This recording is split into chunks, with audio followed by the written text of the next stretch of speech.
like to hear about. Did we go live? Yeah. You have to give me the signal. Now we're live. We're live. Yeah. Hi everybody, and welcome to the show before the show for Beyond the Domain, the awesome show that we're sharing to you from the GoDaddy studios in Scottsdale, Arizona. Today I have the awesome Nathan Ello with me. You guys, I'm crazy excited about this show today, and always. But we've got a few minutes to just kind of relax, do our breathing exercises and calm down, make sure that all of our tech is working, all of that kind of stuff. And I want to see you and say hi. So if you're watching, be sure to drop a comment, give us some likes, give us some love. I want to know that you're here. I've got the amazing Isaac, my producer here. He's going to be moderating the comments once we get the show kicked off, so that if you've got questions, you have input, you have comments, commentary, let us know, and Isaac is going to share that with us. You excited? Yeah, of course. I'm excited too. It's gonna be a good day. Thank you so much for having me. Yeah. I'm thrilled about it. It's gonna be cool, and I already know it's going to be one of those things where we're gonna have to have him back, you guys. He's gonna have to come back because there's just too much good stuff. Did you do anything exciting for New Year's? Oh man, New Year's wasn't. That's like 2 whole weeks ago. Crazy. Yeah, no, I can remember that long ago. No, it was okay. Spent a little time in Old Town Scottsdale. Yeah. So of course. Got my party in, rang in the New Year. I like it. It was fun. It's so much different. Isaac, do you remember New Year's when you were in your 20s? No, I don't. Yeah. You know what's so funny is I was thinking about it the other day. For those of you who are watching who don't know this, I used to be a police officer, and I was thinking, somebody said, let's party like it's 1999, and so that made me think, like, what was I doing? What was I doing for New Year's 1999? I was like, oh yeah, I was a cop. I was working, and we were prepared for the apocalypse. Like, you don't remember, but it was. Yeah. I know. He doesn't. Wow.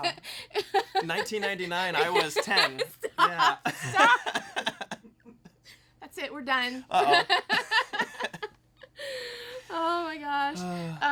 No, but it was just that I saw a post the other day that said something like, I still think 1990 was 10 years ago.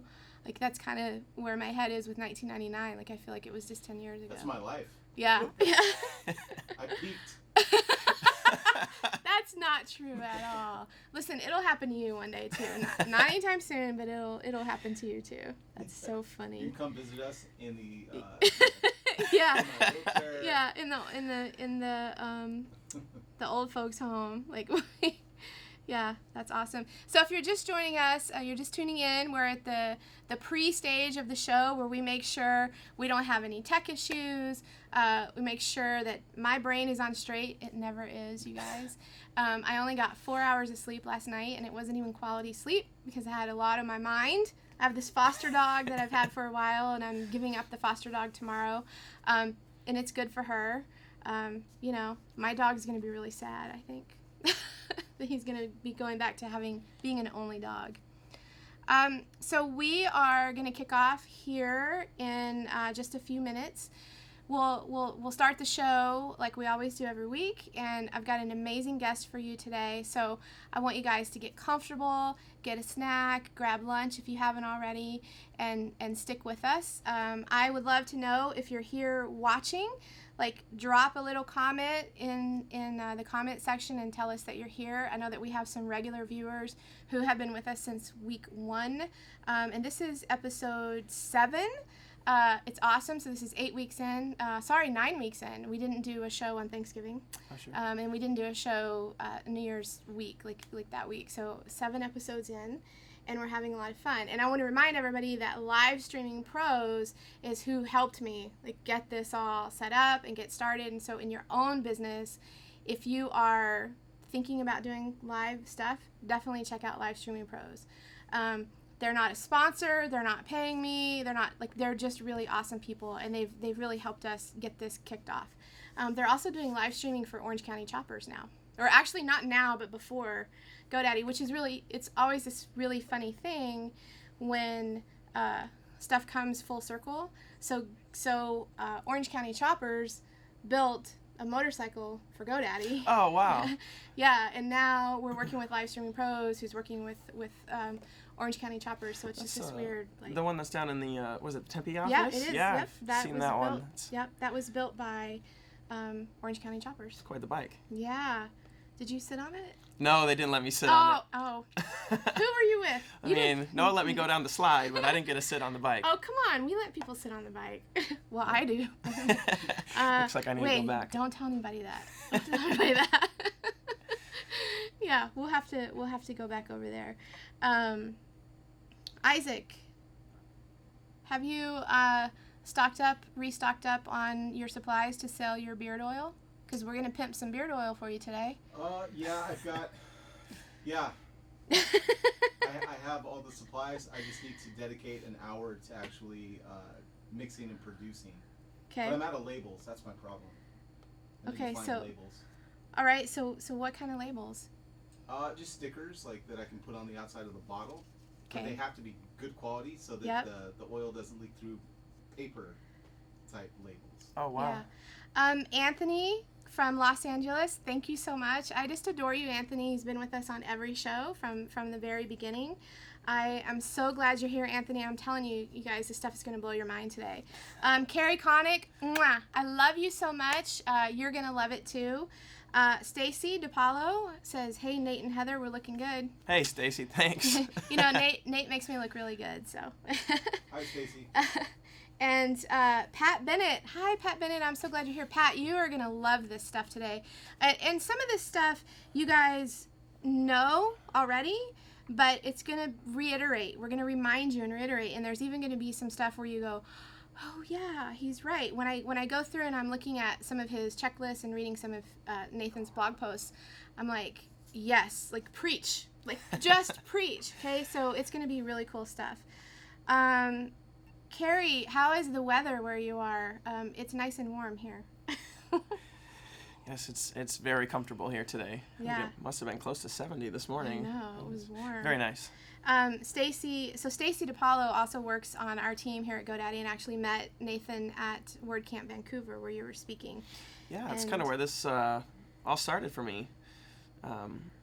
With this show, Stacy was talking to me about it and telling me what was going to be happening here, and I've been thrilled ever since. And finally, today's the day. We're here. It's exciting. Oh, Carrie says it's 57 degrees. All right, you're not too bad. Anthony, is it raining in Los Angeles today? I know it was. Northern California had really super crazy weather a couple of days ago. And yes, Anthony, I was a police officer. That's a story for a different show and a different time. Next time in LA, I will look you up and we will go have drinks and I will tell you all kinds of good cop stories because I've got tons of them.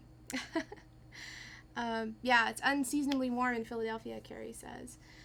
So you guys, if you're just joining, we're getting ready to kick off the show in just under 2 minutes. And it's going to be an amazing show today. I mean, it always is because I have the coolest guests ever. I'm really fortunate that I get to bring on these amazing people and share these great tools and resources with you guys. So we're just a little over a minute and a half away from kicking off the show live and really getting into the meat of our topic. So if you need to go take a break or you need to go refill your coffee or your vodka, whatever it is, I mean, I'm never going to tell what's in my mug. Isaac's favorite mug, even though it says you can take the girl out of Texas, y'all, but you can't take the Texas out of the girl. Isaac says he's gonna steal it from me. This was a Christmas gift from my aunt, by the way. So we'll make sure we get you some Texas gear, Isaac. Yes, please. Isaac is not from Texas. He's from California, but he is a worshiper of the great state of Texas. I'm a big fan of Texas, too. All right. I lived in Austin once upon a time. Yeah, don't mess with it. It was great, yeah. We call it Awesome Texas. Awesome right? Amazing Texas. barbecue in Austin. Yeah, Cooper's Barbecue. Yes. Yeah. My dad says Austin is not really part of Texas. Oh, wow. Because he is a cowboy, like legit cowboy. And so, Austin is a little too liberal for him. A little too much fun, huh? Yeah, a little too much fun. But I love Austin. And one of our, Mendel, you met Mendel on our team. He actually, a teammate of ours, he lives in Austin. He moved from Iowa to Austin. And so, nice. Yeah, he taunts me with tacos all the time. You know, yet we will talk about tacos today, you guys. Getting ready to kick off right now.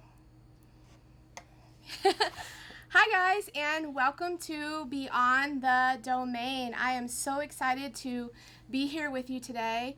I want to know, have you ever thought about earning money by doing something you actually love to do, or turning your job into something that you have more control over? So you control your day, you own your day. And how do people actually make the leap from being an employee to being a freelancer? We're going to talk about that stuff on today's show. So I'm Heather Dopson. I am driven to help you lose your JOB and find your JOY. In addition to being super crazy, insanely passionate about helping small businesses, I work at GoDaddy as a community builder, and I'm dead serious about building meaningful relationships. Beyond the Domain is a weekly live show that is dedicated to bringing you the best tools, resources, and information to help you achieve success however you define it. It's different for everybody. It's proudly brought to you by GoDaddy. We're here in the Beyond the Domain studio in the Scottsdale office of GoDaddy. This week, I am crazy excited to have Nathan Ello on the show. Welcome, Nathan. Thank you for having me. I appreciate you taking time out of your day, of your week. Like we've got to spend some time together this week, and it's been amazing.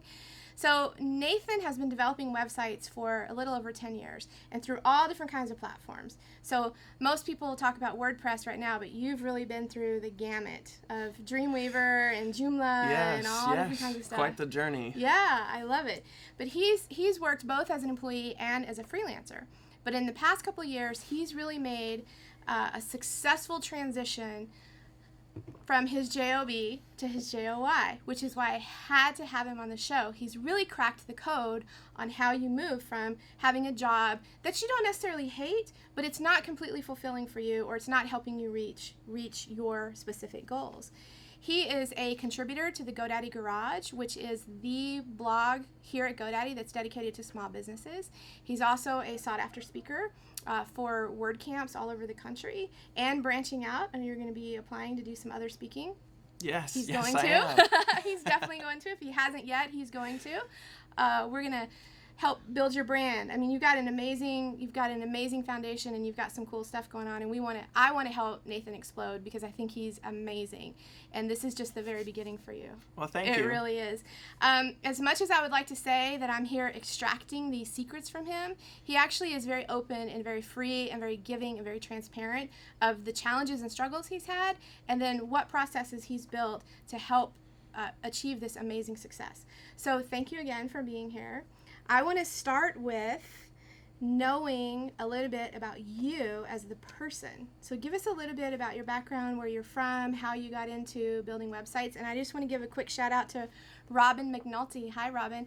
You guys, I'm passing the iPad over to Isaac so that he can answer or ask questions and respond to comments and all that kind of stuff. So back to you. Perfect. Well, yeah, we'll spend a second. Sure, get to know me. So my name's Nathan Ello. I've been developing websites for quite a long time, but that is not my whole story. So there's been more to it in my life. Before the website days, I was actually a skateboarder, and it was a ton of fun. It was a great lifestyle. I mean, action sports are so much fun. Yeah.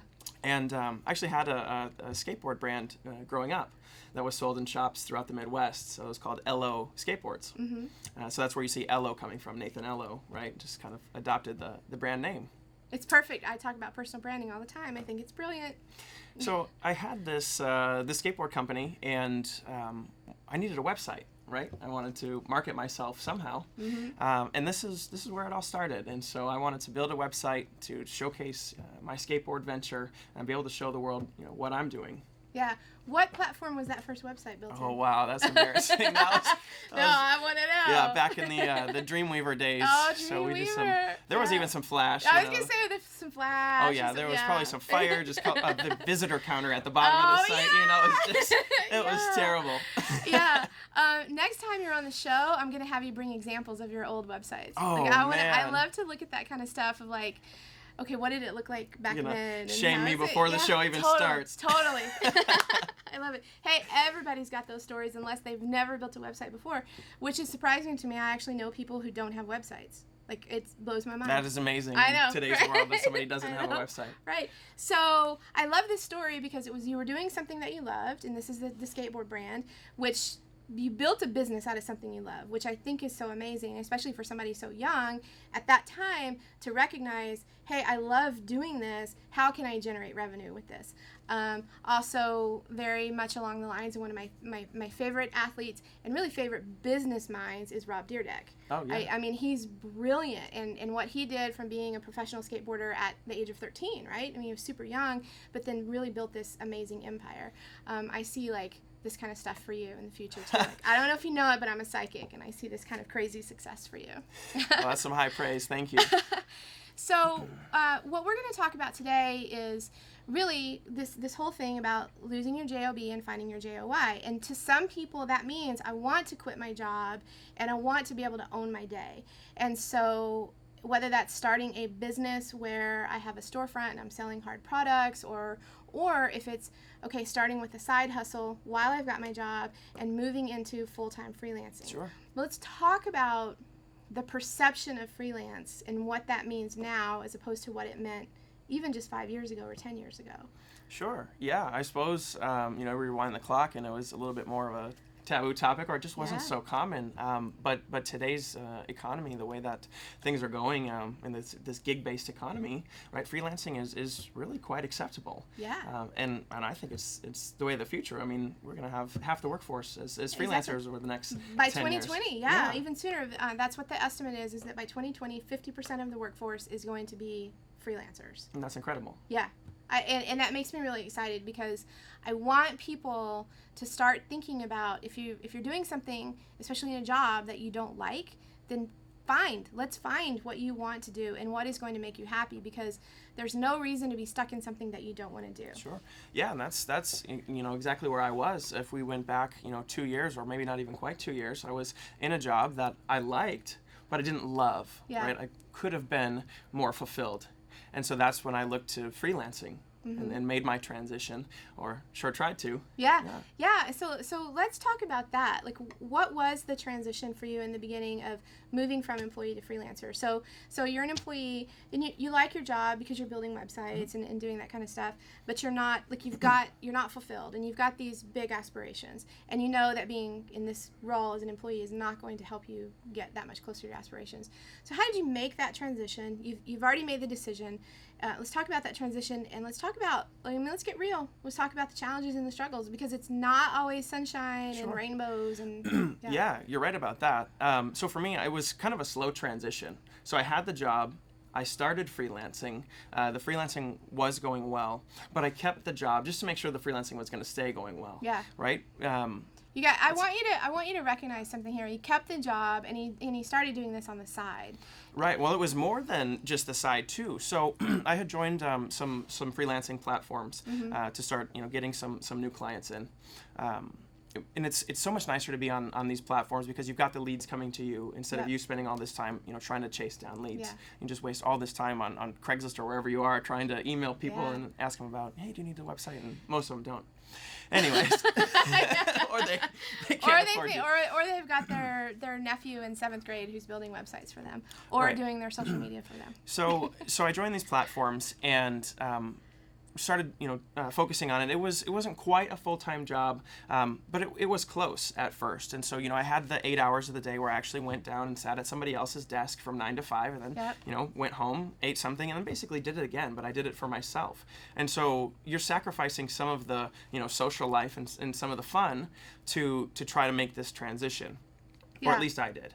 And so for 6 months I did this. I worked both my real job and as a freelancer at night and on the weekends, really just trying to save as much money as I possibly could and build a cushion so that I felt comfortable leaving my job, knowing that, hey, if everything goes wrong tomorrow, I can still keep the rent paid, for X months, and keep the lights on, keep the cell phone paid, and I can really keep trying to follow my passion. Yeah, and that's a really important component is, okay, you have to be prepared for it. You can be mentally prepared, but you have to be fiscally prepared, If you have people who are relying on you for food and shelter, if you have family, then you have to make sure that your family is prepared for this too. Right. And so everybody's number is going to be different here when it comes to this. And you're absolutely right. I had the fortune of being, a 27-year-old single guy, no kids, no mortgage. So my number was perhaps smaller than some others. But the important thing here is that it's doable. Whether you're 27 or you're 47 or you're 67 or you're 87. I don't care. And we've talked about that on the show before. Is I don't want to hear anybody out there saying I'm too old to do something, because that's not the case at all. But it starts with getting your mindset right. So you made the transition. So you then leave work. You leave your employment, what we call real jobs. And Nathan and I talked about this earlier. I use that phrase all the time about real job. Now I have to go get a real job. Right. Or my parents get a real job. And to me, I'm like, what is a real job? And for some people, a real job means benefits or stability, which is only perceived stability. And anybody who's out there who's ever been laid off or who's been fired or a place has been shut down or has gotten sick or anything has happened, they know that a real job doesn't provide stability. What provides more stability is for you to dictate and control how you're creating your income.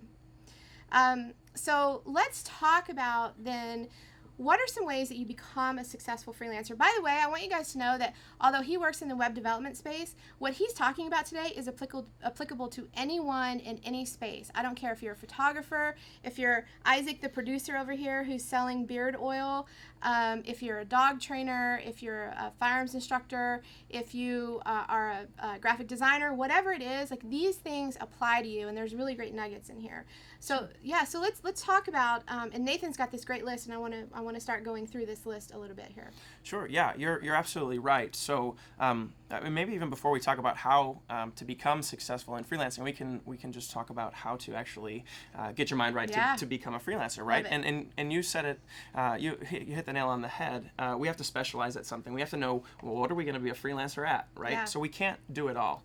Otherwise, you're just not really going to be good at anything. You're just going to do a bunch of things mediocre, and well, that's not how we're going to get ahead as freelancers. So step one, specialize at something. Like you said, you could be a designer, a developer, a copywriter, a social media expert, whatever it is, right? Just figure out what you're good at, what you're going to do, and stick with that. So for me, I took the development path. Maybe there's some viewers today that are also going to choose that same journey. Yeah. But no matter what you pick, I think we can help you out today and help you become a more successful freelancer. I agree with that. And also, don't be afraid of competition.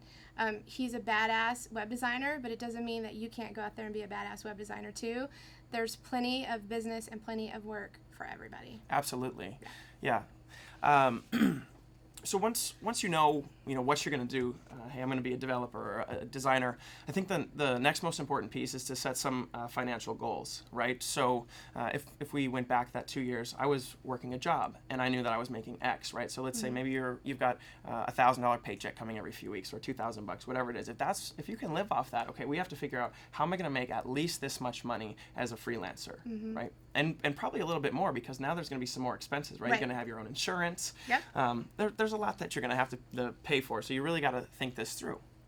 And so for me, I like to break down these financial goals into daily goals. So usually we get a job and they say, well, hey, that's a $50,000 a year job, or we're talking about a yearly salary. Yeah. And that's a big, elephant-sized number, and it's hard to understand what that means on a daily basis or weekly or monthly, right? I like to break these numbers down. So for me, I said, hey, I wanted to make $100,000 a year. I knew I had to make $275 a day every single day. So I was committed to working 7 days a week at being a freelancer. Yeah.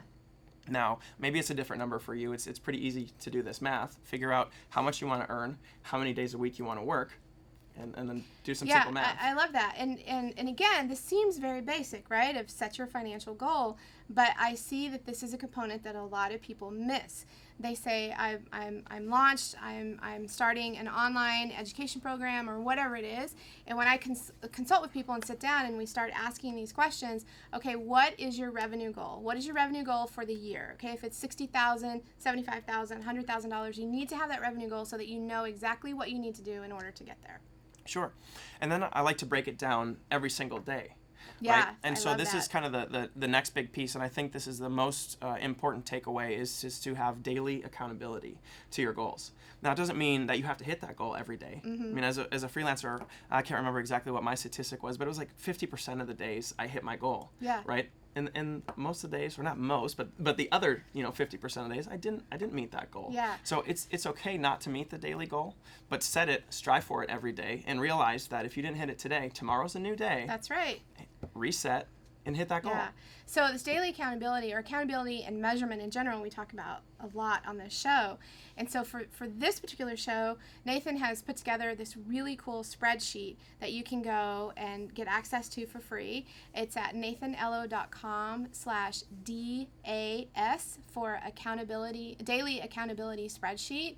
And I mean, he's just giving it to you so that you've got a place to start. Yeah, and this is the exact spreadsheet that I use. So the daily accountability doesn't have to take you much time at all. Yeah. For me, every task that I open, it might take 30 seconds, maybe a minute at the most. I mean, this is not a significant amount of time to get this into the system, right? We're just tracking, hey, when did I open this project? What was the client? Who is this for? What am I working on? How much are they paying me? Just a few very simple things, right? Yeah.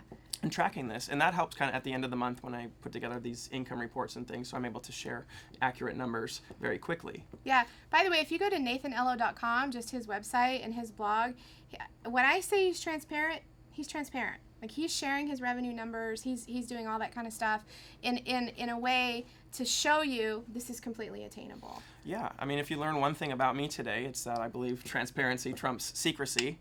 And you'll see that it's all over the blog. Yeah. But yeah, back to the daily accountability. I mean, we're at the turn of the calendar. Everybody's setting these New Year's resolutions, and it's a real great time to start holding ourselves accountable every single day. And this is a very easy way to do it. Just leave that tab open, and use the spreadsheet. It's very easy. I love it. And I'm telling you guys, he's motivating me already. So all right. So we've got our accountability in place. We've got our financial plan in place. We've got our daily accountability spreadsheet, which you're going to download right now. Right? You're going to do that. So now we've decided we've got the money to do it. What is the next step? Sure. Yeah. So if you've got the money saved and you're ready to go, Mm-hmm. I suppose step one is to fire your boss. Yeah. Right. And that's kind of fun. Yes. Okay. So we're gonna leave our real job, right, and move into the world of freelancing. And you know what some people are able to do also is leave your real job but make your job a client. Right, yeah, and that's a beautiful thing. Yeah. That's the ultimate win in freelancing, totally. right? Yeah. It's very challenging, but kudos if you can do it. Yeah, if you can pull that off, it's great. Okay, so for me in the development path, the first step that I took was to join some of these freelancing websites. And there's a ton of these outsourcing platforms. They're not all for developers, right? So you could find one for a designer or copywriting or whatever you're an expert at. But the reason that I started joining these was so that I would get clients or be able to see the clients that are posting their projects and start communicating with them rather than having to reach out and try to find my own clients, right? So I wanted the leads to come to me. He's talking about the difference between cold calling or going door to door, which I hope nobody's going door to door anymore. But even shops, like I've literally been in storefronts when people have stopped in and said, "Hey, I'm a social media expert." Which drives me crazy, by the way. I know you need social media. Like, there are better ways to do it, and cold calling is a way of the past. These sites and these networks help you generate leads and bring leads into you, which is really what you want. It's less work on that side of it. Yeah, right? quality leads for the most part coming through, and then you get to spend your time interacting with clients who are at least semi-serious. I mean, serious enough to have posted their project to one of these networks. Right. So they've posted their project. They're not just in the coffee shop saying, "Oh yeah, you build websites. I need a website." Right. So they're trying to take some action. Yeah. Right. And get in touch with someone. So now put yourself on these platforms and start communicating and interacting with these clients. And I mean, there's hundreds of these outsourcing platforms. My absolute favorite, or the one that I've had the most success with so far, is one called Codeable. Now that's exclusively for WordPress developers. So if you're another type of freelancer, that's not a platform for you. Yeah. But there are some other ones that are great. GoDaddy has one, GoDaddy Pro. There's LinkedIn Pro Finder, Upwork, Cloud Peeps. Yep. So I mean, there's all sorts of these Cloud things. Peeps. Yeah. Cloud Peeps is amazing. You can find great freelancers. Yeah, absolutely. Isaac, do we have any questions so far? A lot of green and a lot of enjoying your spreadsheet. Oh, wonderful. Okay, awesome. Yeah. You guys don't forget that this show is really designed for you. So we want your commentary, we want your comments and your questions. And don't forget, if you like what we're doing, to hit that like button or to hit that love button, because, I always enjoy some love. That's how we make sure that we're providing you with content that you're really interested in. All right, so we've got our accountability. We've fired our boss. We're on some or we've gotten fired. My boss fired me. Not here, not at GoDaddy. Okay. So now we're having these conversations, or we're looking at leads that are coming to us. Sure. Okay, so then what's the step after that? Of how do I bring legitimacy to what I'm doing? Right, and that's really the trick. So we joined these freelancing platforms, and we built this new beautiful profile, right? Hey, this is Nathan. Nathan's so great at developing websites. Mm-hmm. And then you see a big goose egg. Nathan has completed 0 tasks, right? Wow, why is anyone going to work with me? Mm-hmm.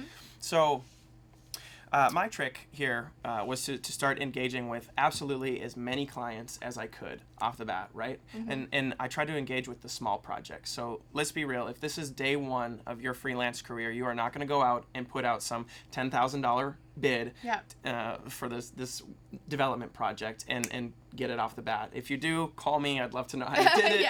That's amazing. Yeah. So really the trick was to engage with as many clients as possible and to really build your street cred, right? And so you have to get some ratings and some reviews. I mean, think about any product or service that you've purchased online. You probably read a review or looked at it if it had 5 stars versus 1, right? And so we need to do the same thing. Yeah. And so what I like to do was get involved with as many small clients. So maybe somebody that just needed just a little fix, right? Maybe just an hour of my time or half an hour of my time or a consultation call, something kind of quick and easy. And knock out as many of those as you possibly can. And you see those numbers start going up. Oh, now Nate's completed 5 projects, 10 projects, 20 projects. He's actually getting something done. I've got some testimonials there that people can see. And now I'm starting to build some trust within these networks. Yeah. No, right? I love that, because that is really how you move from kind of the unknown in these particular circles to building some legitimacy for yourself. And I love this. Just look for those small little solutions that you can provide. Like Nathan says, you don't have to go out and go after the big elephant, right? It's just, what is that one pain that you can solve for somebody? Yeah. And I can almost guarantee you that if you take the time to solve this one pain for somebody, which by the way a lot of people don't do, because they're always looking for the $5,000 payoff instead of the $150 payoff. Sure. But if you take the time to solve a problem or to resolve a pain for somebody, they're going to remember that, and as long as you treat them well, they're going to come back to you. Absolutely. Yeah. Yep, you're right.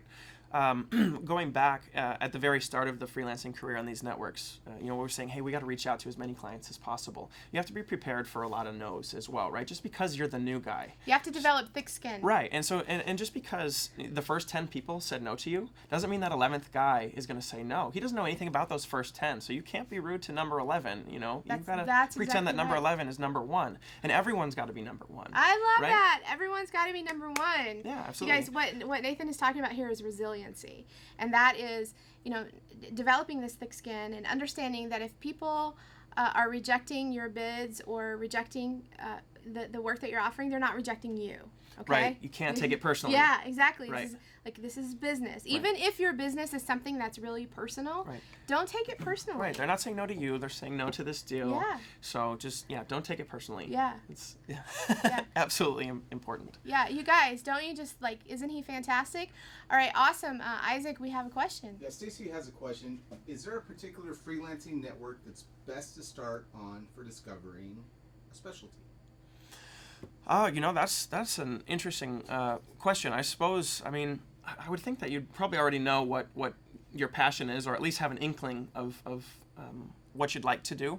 Yeah, so a couple of things you can do is you're not just going to like randomly pick out, this is what I'm going to freelance. Sure. Like, it's going to be something that you're interested in. And, there's a lot of really great places to research.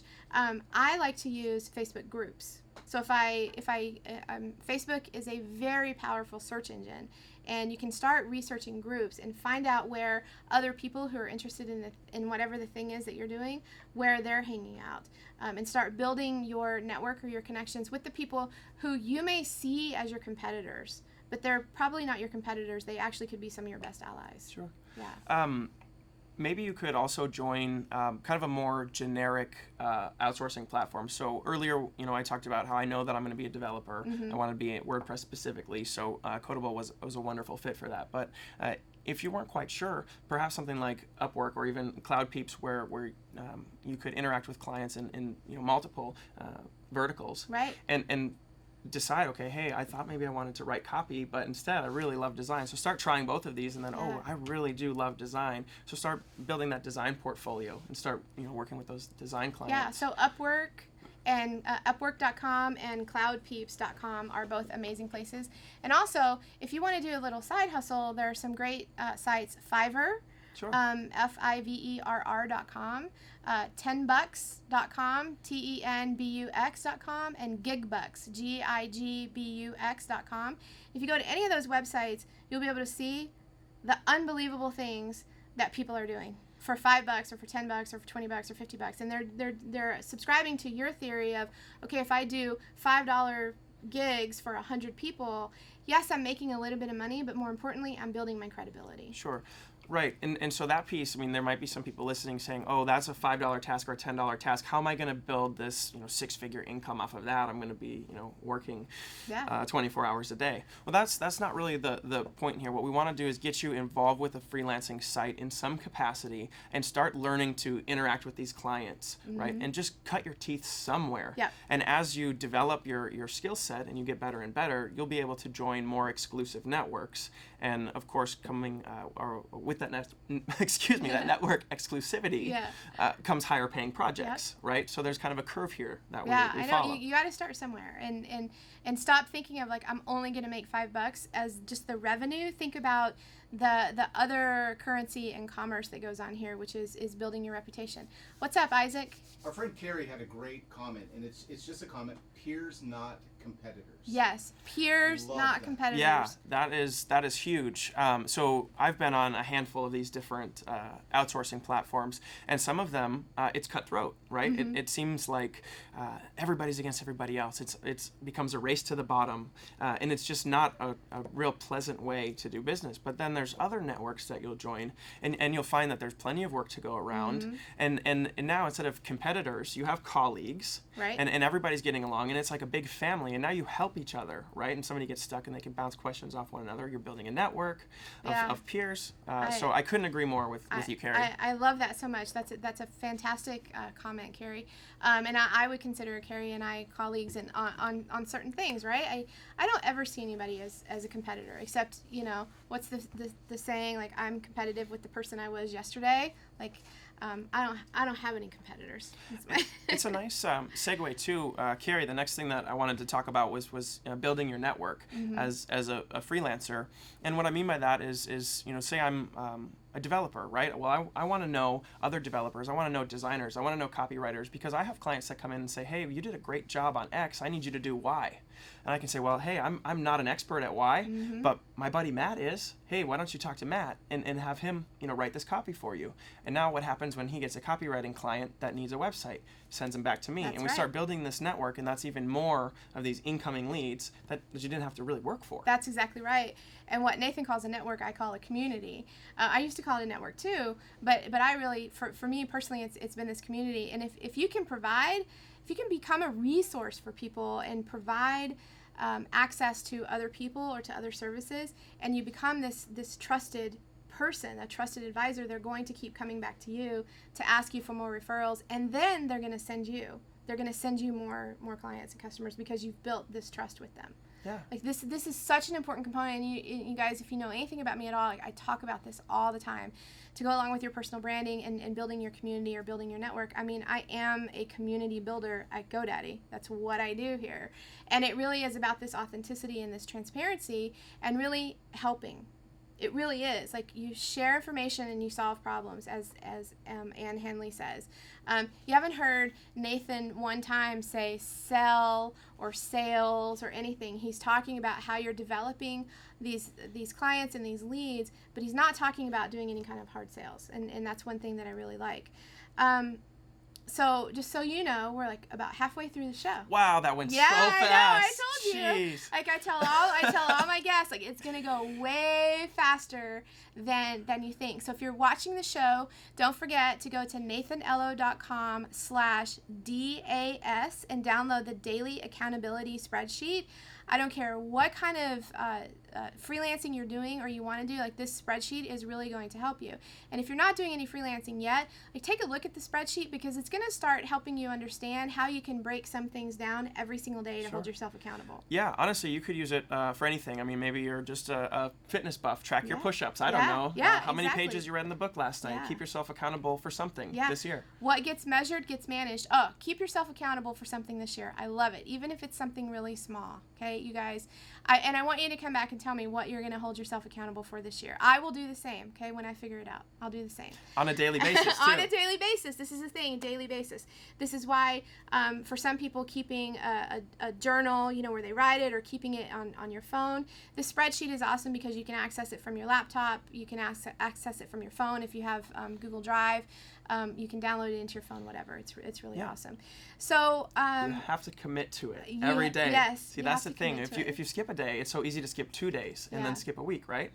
Every single day. Daily accountability. Every single day. That's why it's called daily accountability, you guys. So I want to jump ahead a little bit. So we've talked about building your network.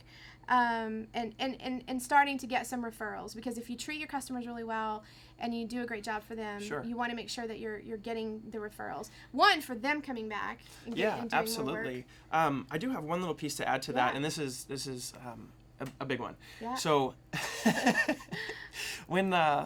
when you've completed a project for a client and they're happy with you, make sure that they can get back in touch with you directly, right? So for me, it's just a link on my website, nathanello.com/hire me, right? I send that to everybody and say, hey, you had a good time with me. You gave me a 5-star review. It was an awesome project. I'd love to work with you again. Next time you have a problem I can solve, here's how you get back in touch with me. Here's how you post your project directly for me to give you some feedback on, instead of posting it in this public forum and now you're searching for another developer or designer or copywriter. Make sure you put these people back in touch with you directly. That repeat business is the name of the game in freelancing. Yeah, absolutely. The repeat business. So give them a way to get back in touch with you. And don't forget to continue to maintain the relationship with them. Whether that is somehow reaching out to them through email or interacting with them on social media, you want to make sure that you're continually maintaining this relationship. I said it just the other day that what I love is when I haven't heard from somebody in 6 months or a year, and then the first message I get from them is like, oh, hey, so you work at GoDaddy now, and we would like blah, blah, blah, blah, blah. Like, I haven't heard anything from you in 6 months or a year, and now because I work at GoDaddy, you want something from me. Like, that turns me off immediately. And I know that it does to a lot of other people, too. So maintaining these relationships are really important. Absolutely. And it doesn't have to take up a whole lot of time. We've had some other shows where we've talked about some automation, and we're going to have some shows about email marketing also coming up. It's not just sending out a newsletter, you guys. Like, I'm declaring the newsletter dead. Let's not do newsletters anymore, okay? And then always, we're not going to spend a whole lot of time on this, but affiliate programs. Like, affiliate programs are so powerful, and there's all different types of affiliate programs. And actually what we're going to do is we're going to have a show specifically about affiliate programs and how you can generate revenue from them. Yeah, I mean, passive income is huge as a freelancer, right? If you're able to pay the rent and the car payment without actually having to put in any work, that's pretty cool. Right? It opens up some additional freedom that perhaps you didn't have before. Yeah, and that's really what a lot of people do, especially if they're creating content online in the way of blogs or videos, is they're affiliate members or parts of affiliate programs for all different kinds of stuff, not just for web development stuff or not just for photography stuff or whatever it is, but for all kinds of stuff. So that's really important. It's great to join them. You don't want to join too many, right? Yeah. There's certainly right and wrong ways to join these programs. So Yeah. certainly make sure that you use the products that Yes. you're endorsing. Yes. Right? Clients can catch on real quick if you're just trying to send them something that's going to pad your wallet Right. and you don't actively use the service. Yeah, exactly. I always call people out for that. And also just keep in mind, if we remember back to our show last week, we want to make sure that we're making the disclosures that we're required to Yes, if we're absolutely. using affiliate links and all of that kind of stuff. And don't be a spammer. Not everybody needs every affiliate program you signed up no for. Make kidding. genuine recommendations. Be genuine with your recommendations for sure. So I want to talk about these rules right here, this list right here, because I love this, and I especially love number 1, because I feel like that this is a rule that so many freelancers break with good intentions, but it really comes back to bite them in the ass. So tell me, let's talk about this rule. Sure. So rule number 1 here says never work for free ever. Never work for free ever. Right. And and this happens a lot, especially to freelancers and especially to people who are starting out of, hey, I want you to do this. I'm not going to pay you, but you're going to get a lot of great exposure. Right. That's no thank you. Yeah, I don't know about you, but I can't pay my rent or feed my dog with exposure. Right. There's a very small exception to this rule, and it's about 5 minutes. And I'll give somebody 5 to maybe 10 minutes of my time for free, depending on the size of their project and how well the project is scoped out when it initially comes in. Yeah. Right. So it's not realistic to say, hey, I'm going to put 0 time into this. You're just going to have to pay me as soon as you posted your project. Right. We need to get to know each other a little bit. Mm-hmm. But like I said, that can be done in 5 to 10 minutes. And if you don't know within that initial 5 to 10 minute conversation whether you guys are going to do business together, then it's time to take a step back and either you move forward on a consultation, and I just pay for an hour of my time, and I will help you properly define what you're looking to do so that you can work with anyone. It's not going to be a life sentence to work with Nate. You can work with any of my colleagues. Let me just help you kind of rewrite this brief and so other people can understand what you're looking for. Right. That can only come if you have clarity in what you're looking for. Like, who are your clients? What is the work that you want to do? If you've got extreme clarity on that, then you'll know within a 5 or 10 minute conversation whether or not you want to work with somebody. Sure. And you also will weed out the clients that aren't so serious. So the people that are coming in to try to get an hour's worth of free advice and get you to point them in the right direction because they're a do-it-yourselfer and they're just going to do it as long as you handhold them through some clicks or give them that word that they needed to put in that Google search, right? To get this thing done. Yeah, and this happens all the time. Like, people are like, the phrase that drives me insane is, I want to pick your brain. It drives me batty, and I know it does to a lot of my colleagues too, is, hey, I just want to pick your brain. My brain took a while to develop, and it's cost a lot. The training, the education, the time, the experience. My brain is expensive to maintain, and so to really come to me and say, hey, I want to buy you a cup of coffee, or I want to buy you a turkey sandwich, and get information from me, really is an insult to me. Sure, I'd prefer to trade in another way. Yeah, exactly. So, like let's be realistic here. We're talking about being financially motivated, and financially motivated is okay. There's nothing wrong with that, because guess what pays for our rent? Guess what pays for our house payment and our food, or our trips to Costa Rica, or our cars and our race car driving experiences and all of that kind of stuff. Like, it's okay to be financially motivated, and I want to start removing some of that stigma that people have around. There's an eloquent way to do this too, right? So we don't come out of the gate swinging saying, hey, pay me, right? That's never going to work for you. Yeah. But I have 2 strategies for this. And one, I joined another network called Clarity. This is a phone call service. Have you heard of this? I have. Yeah, okay, Clarity. So basically, your clients can pay per minute, right? And so say, hey, this project isn't properly defined. I would like to jump on a consultation call. Option 1 is you can pay for every minute of my time. It's $2 a minute. If you think we can talk about this in 5 minutes, great. That's a steal. Yeah. And if you'd like to just block out an entire hour of my time, I'll give you that for $60. Mm-hmm. So that's less than obviously a development rate, right? But that's a pretty fair price. Yeah. $60 to jump on the phone for an hour. That doesn't. I'm not providing any solutions to the problems. We're just talking through the problems, right? So I'm not writing any code. I'm not solving anything. We're just getting prepared for our project together and properly defining what we're going to do. Yeah, I love that, and I see that this is a system that a lot of people use. It's a system that I use also. Is just okay. Let's spend an hour together discussing. Now, in the past, 10 years ago, when I was starting out as a freelancer doing my own thing, I would find myself just like, bleh. Like, I'm just going to give all the information because I'm like, oh, it's really easy, just do this. And so I'm giving them all this information, and I'm going home and eating ramen noodles. And so if you're not taking care of yourself, you can't take care of other people. Right. And so last year in these consultations, I did, a few $1,000s. I mean, that would have been money I just left on the table. Yeah. That's a month rent payment. Yeah. That's a car payment. Yeah. I mean, exactly. So don't overlook charging people for consultations. And I love the way Nate put it, that there's an eloquent way to do this. It's not just this is how much my consultation is and that's it. Like there's really some eloquent ways to do it. Right. And explain here's why. Right. This isn't properly defined. I would like to help you with that, and make sure that they're not feeling locked in with you. Right. I will help you for this hour. And then you can work with anyone you choose. Yep. They're very likely going to choose you. Yeah, exactly.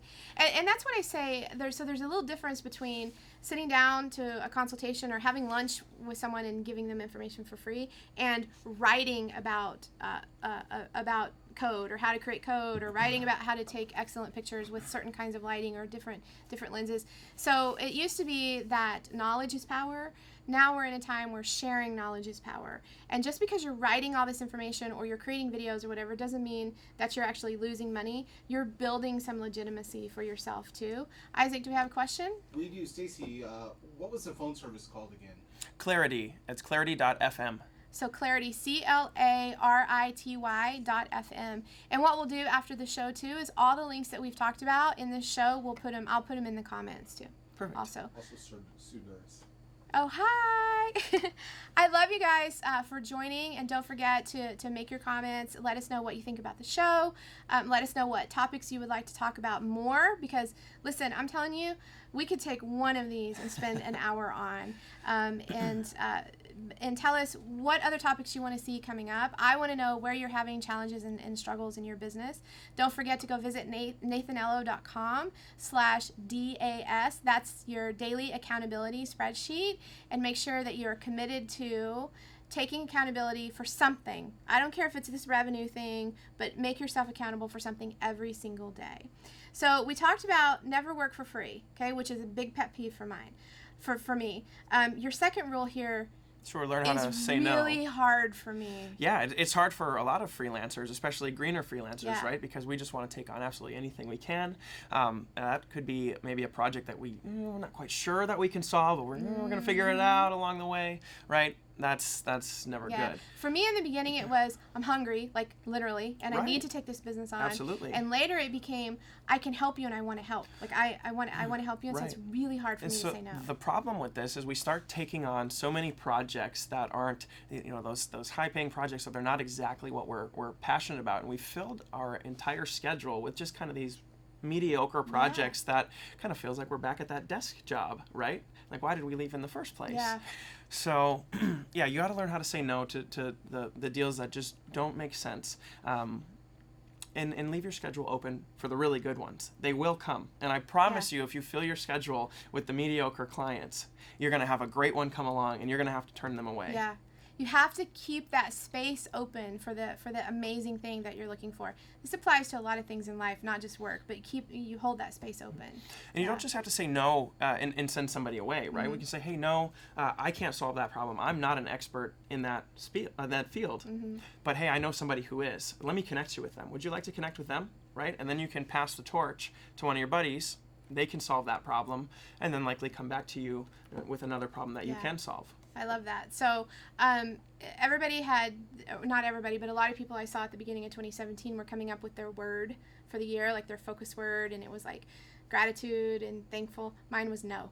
Nice. That was my no. Isaac, how am I doing on it? I don't think I'm doing very well so far on my commitment to no. Do you have a question or a comment? Are you gonna? No? Nope. Okay. All right. All right, cool. A lot of love bombs are going. Yeah, I love it. Yay! Wonderful. I love the love, you guys. I thrive on that love. This next one is also something that I think is a really sensitive topic, and that's charge what you're worth. Right, absolutely. And don't negotiate. Now there's always a little room for negotiation, but what I see a lot is number one, people constantly undervaluing themselves, and this is something that's internal. Yeah, to that's us. a plague in the freelance Yes, world right now, I love right? it. Yeah. Yeah. You've got this. I don't know. I mean, it's a global marketplace, and so there are some people coming in that are really trying to, undercut what these services are worth here, especially in the States, especially for an expert, somebody that's really, really good at what they do. So just because somebody else is out there saying, hey, I can do that for $20 doesn't mean that you should, especially if you're an expert and you can prove it. Yeah, know your value and charge what you're worth. And sometimes this takes some soul searching, and this is also a great time to have commentary, communication with your network, your colleagues and your peers to find out what they're charging, how they've started valuing things, and help you to understand how much value you have as well too. Sure. Isaac? Great comment. When someone shares knowledge for free, it never stops. But if you charge, then you're more respected. Yes. Who said that? Stacy. So it's really great that I had that thought earlier about setting expectations. So if we're in the beginning, if we're having these conversations and we're just like I used to do, of just like, I'm just going to give you everything for free, then the customer, the client, Sure. is expecting that stuff for free. And guess what? That's not the client's fault. That's my fault because I created that expectation that I'm just going to give this stuff away for free. And so then it becomes awkward for me to go back and be like, right. It's always tough to ask Yeah. for the money later rather than just having that conversation up front. Yeah. Right. Yeah, I love that. So I want to touch back on something else that you said earlier that goes along with this. Be polite and respectful always. Right. Yes, it's huge. I mean, as a freelancer, you you have to communicate professionally with absolutely everyone that you work with, and you have to be able to draw the line between a professional relationship and non-professional relationship, right? And I mean, in the days of the internet, if you say any one thing online, you're one screen grab away from ruining your career, right? So everything you say has to be respectful, has to be polite. Maybe even if you have a client that's not being so nice to you, you have to kill them with kindness, and you just have to be a nice guy all the time. Yeah. Right? And if you just can't, then step away from the computer and go for a walk and respond to that comment later. I mean, you just have to remove yourself. And I've done it many times where I've written a strongly worded email. I don't send it. I don't even open it in my email browser. I write it in a document. But just to get it out and then to go back and approach it with a level head, or to say, it's not even worth it. Right. It's not even worth my time to respond to this.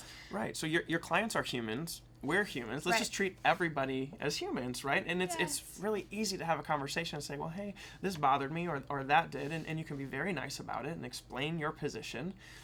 9 times out of 10, I feel like so many problems and issues could be resolved or alleviated or avoided altogether if we just put people first. Absolutely. Like, let's just put people first. So we've got a little under 15 minutes, and I want to spend about 10 minutes on something really cool, the red flags. Oh, wow, yeah. Because we're not going to work with everybody, right? And that's a question that I ask my own consulting clients is, who's your audience? Everybody. Okay, no. Sure. First of all, not everybody is your audience, and we had a show a few weeks ago that talked about identifying your target audience through demographics and psychographics and attitudes and all of those kinds of things. But let's talk about these red flags. Sure. Yeah. We'll tap into some of the more common ones that I've seen. So, as a freelancer, there's a handful of these not so pleasant clients that you might come across. And for me, I learned all of these lessons the hard way, right? Just wanting to work with everybody and kind of jumping in perhaps too quickly sometimes.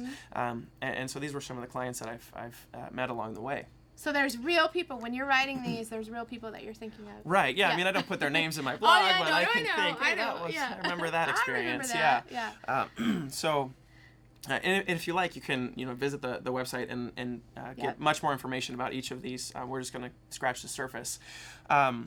But identifying red flags quickly is going to help you become a more successful freelancer. And sometimes you can identify it on the first message, and other times you have to have that 5-minute conversation.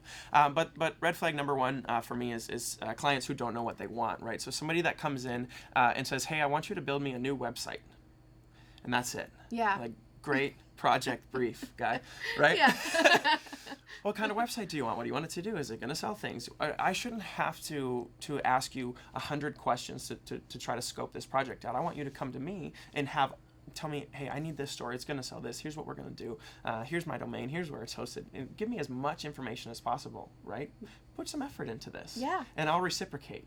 Yeah. But I don't want to have to sit here and waste that hour picking your brain right. to try to figure out what we're even doing I feel here. like the clients that you want to work with are the clients that you're going to be collaborative with. It's not just that they're going to dump it in your lap and say, go do it. You're the expert, go do it. Right. Because it's never going to be as good. They've got to have the input also. Yep. Yeah. Absolutely. So I prefer to work with clients who know what they want, right? Yeah. Who come to me with a detailed project brief, and I can understand their vision, at least for the most part, right? Maybe to the 90th percentile, right off the bat. Red flag number 2 for me is anyone who is rude or lazy. I mean, immediately, if you're rude to me before we've even started working together, there's no chance I want to work with you, right? It's just going to be miserable. So in freelancing, it's great. We've got the opportunity to work with who we want, right? So there's no more desk that we have to sit at with our boss coming to us and saying, you have to work on this project. You have to work with this person, right? They're a challenge. Good luck. Yeah. So there's no more of that. And so if you come in and you've posted your project and maybe I ask a question, hey, this isn't clear, and you come back to me with, hey, read my project brief. It's in there. Whoa, okay, hey, thanks but no thanks. Yeah. You know, and remove yourself politely, obviously. Don't ever participate or engage in that kind of an exchange. You know, like we just talked about, always be polite. Right, and at that point too, you know, there's nothing wrong with firing your clients. We fired our boss. Sometimes we have to fire clients too. Yeah. I mean, unfortunately, it happens. Yeah. And you can do that in an eloquent way, and often an eloquent way is, I don't think we're the right fit for each other. Right. And perhaps I could find someone else for you and Exactly. help them make the transition to someone else. Yeah. Yeah. Yeah. I love that. Lazy clients too. So we were kind of really talking about the rude ones there. But lazy clients, I don't like the one-word responses. I mean, I'd like to have a real conversation with someone, right? So if I'm asking you for a password or some information, if it takes you 24 or 48 hours to respond to a question and then it happens again, we might not be a good fit. I just work on a more rapid pace than that. Yeah. And so I like clients who are on the ball. Right. And so this is something that you can establish for yourself. Like, what your working style is helps dictate what the type of clients are that you're going to work with. Sure. And we're all a little bit different. But I love that Nathan has very clearly articulated and decided who the clients are that he's going to work with. And Nathan, let me tell you, I promise you, he does work at a very rapid pace, and I love it, because what it does for me is it levels me up. I'm constantly bogged down in emails, but it levels me up. When I see something from Nathan, I'm like, man, he's working away. And he's busy too, okay? We're all busy. The excuse of I've been too busy is chicken shiitake, okay, you guys? All right, so let's talk about the carrot danglers. Oh, this is probably the most common red flag that you'll see. This probably should have been number 1. And what I mean by carrot danglers is somebody that comes in and they say, hey, I'm with so-and-so agency, or I've got multiple businesses, and I would like you to develop this first site, and if you do a good job on this first site, I've got more business for you. And the caveat is, we also need you to do this first site for really cheap, right? Give us a break on this one. If you do a good job, we'll pay you for the rest of it. And that's absolutely backwards. From my perspective, I want you to come in as a client. I want you to pay the full rate. And if you're a good client, then I'll work with you again on your second project, right? It's not the other way around. So we have control here as the freelancers. I mean, don't be a big puff your chest out bully about this, but you do have some control here. Yeah. And don't be afraid to let the clients know, but be nice about it too, and say, well, no, I don't work for a discounted rate. This is my rate. I am a professional. Here's what it's worth. I'd be happy to talk to you about a second project, so long as we still like each other once the first project is done. Yeah, I love that so much. Yeah. And there's a potential that the potential client is going to say, well, Joe Smith, no offense to any Joe Smiths out there, but Joe's going to do it for half your rate. And you can say, that's awesome. I wish you luck with Joe Smith. Right. And if something goes wrong with Joe, call me later. I'm still available. Perfect. Right? Did you guys hear that? If something goes wrong with Joe, call me. I'm available. Right. Oh, absolutely. yeah, that's amazing. So, let me, help fix anything that goes wrong. I love that. Yeah. Because I see too many people get so so angry. First, so people get offensive because this is our baby, right? This is our work, and this is providing our income for whatever we want to do. And if you want me to cut my rate, don't take it as offensive, okay? It can feel offensive, but don't take it as offensive. Look at it as, okay, this is not the client that I want to work with, because you've already established that. I'm not going to work with a client who is off the bat going to ask me for a discount. Right. And so you establish that, you help them move along to something else, and you let them know, hey, I'm here. I'm here for you. Absolutely. And if we go back to, joining these networks, you'll have so many leads coming in that you don't have to worry about that client, right? And sometimes they change their tune, right? And you'll hear back from him in a week, and he says, actually, I think that $2,000 proposal you gave me sounds pretty fair. Yeah, Let's I love do that. it, right? So it happens. And other times, you lose and they walk and... Yeah. So what about those people who come to you and say, I need this right now. Really, I needed it last week, but so right. I need it like this. That is one of my pet peeves. That's definitely a red flag for me. And what that screams to me is poor project management on your end, right? Yeah. And now it's my fault that you needed that yesterday. And those clients are just, in my experience, miserable to work with, right? And so sometimes it might seem like it's fun, like, oh, a rush job, maybe I could get time and a half on this one or something, right? No.